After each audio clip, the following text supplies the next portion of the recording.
លោកនេះលោកអ្នកប្រាជ្ញលោកសំដែងនៅគ្មានទុកអ្វីសោកអ្វីលំបាកអ្វីដល់ក្រៃលែងជាងការរើរុះស្រុកទេចោលប្រទេសភូមិកបផ្ទះសម្បែងទេនេះជាសេចក្តីទុករបស់ញោមញាតិពុទ្ធបរិស័ទគ្រប់គ្នាទាំងអស់ដោយសារបច្ចាមិត្តសៀមឆ្លៀនពៀនទឹកដីបរណភាពទឹកដីនៃប្រជាជាតិណាចក្រកម្ពុជាយើងហ្នឹងមកឲ្យសេចក្តីភ័យខ្លាចហ្នឹងក៏ត្រូវគ្របសង្កត់ដល់ញោមញាតិពុទ្ធបរិស័ទទាំងអស់អាស្រ័យហេតុនេះទូទាំងប្រជាជាតិណាចក្រកម្ពុជាទោះបីជាសម្ដេចមហាបវរធិបតីហ៊ុនម៉ាណែតនិងលោកជំទាវពេជ្រច័ន្ទមនីអូនដែលជាប្រមុខរាជរដ្ឋាភិបាលព្រមទាំងមន្ត្រីរាជការគ្រប់តំណែងគ្រប់តួនាទីទាំងអស់ព្រមទាំងព្រះសង្ឃទូទាំងប្រទេសមានសម្ដេចព្រះសង្ឃនាយកជាប្រមុខនៃសង្ឃក្តីក៏កើតទុក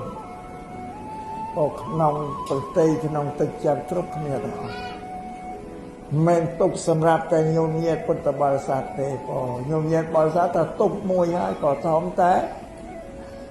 ព្រះសង្ឃនិងពុទ្ធបរិស័ទទាំងអស់ទុកទាំងប្រទេសក៏មានសេចក្តីតក់ស្លុតសម្បែងដល់សេចក្តីទុករបស់ញោមញាតិគ្រប់គ្នាទាំងអស់ព្រោះដែលគិតថាញោមញាតិនឹងសិតតែជាពូជពងវង្សត្រកូលជាមួយគ្នាដែលជាខ្មែរដូចគ្នាជាខេមរៈបតជាកម្ពុជាបតដូចគ្នាទាំងអស់ហើយព្រមទាំងញោមញាតិបរិស័ទដែលបានសេចក្តីនៅសុខជាមិនប៉ះពាល់ដោយគ្រឿងសត្រាវុធតែមានទឹកចិត្តទុកសោកគ្រប់គ្នាទាំងអស់នោះបានចំណាយចាយទ្រព្យពលដើម្បីចែកជូនដល់ញោមញាតិទាំងអស់ដូចជាមានអង្គមានស្អីជាគ្រឿងម្ហូបអាហារនេះបងព្រោះញោមញាតិដែលពីខ្លួនមកអត់មានបានយកម្ហូបអាហារឲ្យមកទេមកតែខោអោសមកផងវិញម្ល៉េះជីវិតរបស់មនុស្សត្រូវការពឹងម្ហូបអាហារនោះហើយញោមញាតិគ្រប់គ្នាទាំងអស់ពីមុនមកនឹកឃើញថារោគអេដរោគមហារីករោគរបេងជារោគធំសំខាន់បំផុតតែសម្រាប់ពុទ្ធសាសនាព្រះសម្មាសម្ពុទ្ធសេចក្តីស្រេកឃ្លាននេះជារោគធំបំផុតព្រះអង្គសម្ដែងថាជីកិច្ឆាបរមារោគាគ្មានរោគអ្វីដែលធំស្មើនឹងរោគឃ្លានទេហើយញោមអត់ដឹងថាសេចក្តីស្រេកឃ្លានជារោគទេយើងប្រើពាក្យថាឃ្លានបាយឃ្លានបបរអញ្ចឹងជួទៅអត់ដឹងថារោគឃ្លានមកហូបអាហារដែលញោមញាតិបរិភោគសពថ្ងៃទុកជាថ្នាំសម្រាប់កម្រាបរោគឃ្លានហ្នឹងញោមគាត់មើលមួយថ្ងៃបរិភោគ3ដងព្រលឹមឡើងម្ដងហើយព្រលឹមឡើងស្រេកឃ្លានហើយពិសាបបរគឺទាវទៅបង្ក្រាបរោគឃ្លានឲ្យបាត់ទៅឈប់ឃ្លានហើយ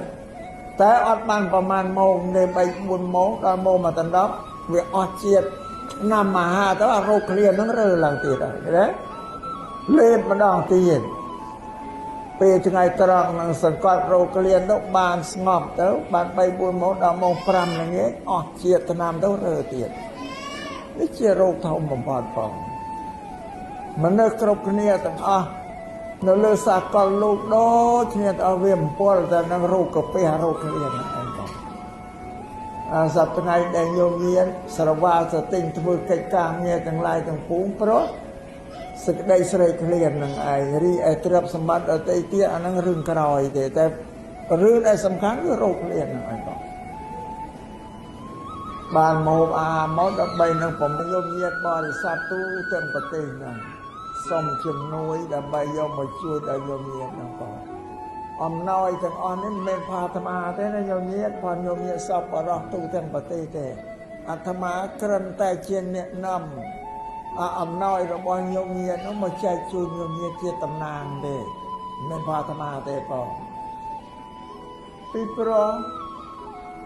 ក្នុងពុទ្ធសាសនានឹងព្រះសម្មាសម្ពុទ្ធលោកសម្ដែងថាព្រះសង្ឃនិងបរិស័ទនឹងរួមសុខរួមទុក្ខជាមួយគ្នាបើញោមញាតិបរិស័ទកើតទុក្ខព្រះសង្ឃក៏កើតទុក្ខជាមួយបើព្រះសង្ឃកើតទុក្ខក៏ញោមញាតិរួមទុក្ខជាមួយដែរ បានតែជីវិតរបស់អ្នកបួសនឹងក្រហមនេះគឺត្រូវតែរួបរวมគ្នាជានិច្ចហើយមួយយ៉ាងទៀតក្នុងច្បាប់រដ្ឋធម្មនុញ្ញបានសរសេរចាថាពុទ្ធសាសនានេះជាសាសនារបស់រដ្ឋយ៉ាងទៀតបានជារាជរដ្ឋាភិបាលក៏លោកមិនប្រងើយកន្តើយទេសម្ដេចព្រះសង្ឃរាជសង្ឃនាយកឲ្យទាំងអស់យកទៅចាត់ប្រតិទុកដាក់ក្នុងជីវភាពរបស់ញោមញាតិដែលពិសិដ្ឋបងចេះតែជួយគ្នាបន្តគ្រប់ទីគ្រប់កន្លែងទៅបងអាស្រ័យនេះសូមឲ្យញោមញាតិពុទ្ធបរិស័ទទាំងឡាយធ្វើទឹកចិត្តត្រេកអររីករាយទទួលនៅអំណរទឹកចិត្តដ៏បរិសុទ្ធរបស់បរិស័ទដែលគេម្ចាស់ទានណាញោមញាតិបងបើគេចិត្តមិនល្អគេអត់ឲ្យយើងកើតទេមកពីគេសំណោះយើងហើយញោមញាតិខ្លះដែលយកបច្ច័យមកពីគេអាត្មាមកស្រក់ទឹកភ្នែកយំទៅប្តីនៅប្រពន្ធណាសំណោះញោមញាតិរបស់គ្នាបងលហេមឡាហាមដែរនេះស្រក់ទឹកចិត្តពុទ្ធបរិស័ទនឹងចាស់សូមឲ្យញោមញាតិធ្វើទឹកចិត្តឲ្យរីករាយសប្បាយដើម្បីទទួលនៅអំណោយដែលម្ចាស់ទាននឹងបានបរិច្ចាគមកដើម្បីជួយគ្រប់គ្រងបងនៅសេចក្តីស្រេកឃ្លានរបស់ញោមញាតិគ្រប់គ្នាទាំងអស់ហ្នឹងបង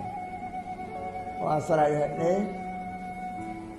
សូមឲ្យញោមញាតិបានទទួលយកទៅប្រើប្រាស់តម្រូវការទៅតាមអីត្រូវការរបស់ញោមញាតិនេះមួយយ៉ាងទៀតប្រមាណនៅជុំគ្នានៅតាមផ្ទះតាមផ្ទះគ្រួសារសាច់ញាតិអីដែរហើយបងកាយវាចាចិត្តធ្វើឲ្យស្ងប់ស្ងាត់ក៏កុំឲ្យមានប៉ះទង្គិចដល់គ្នានឹងគ្នាកើតចំនួនឆ្លោះប្រកែកគ្នាកើតរឿងមួយទៀតតែបាននេះយើងញាតិសូមធ្វើកាយវាចារបស់យើងឲ្យស្ងប់ស្ងៀមទាំងអស់គ្នាបងសាយនៅមេត្តាធឿនហើយថ្ងៃ24ឆ្នាំគេចូលរួមក្នុងកម្មវិធីតែជូន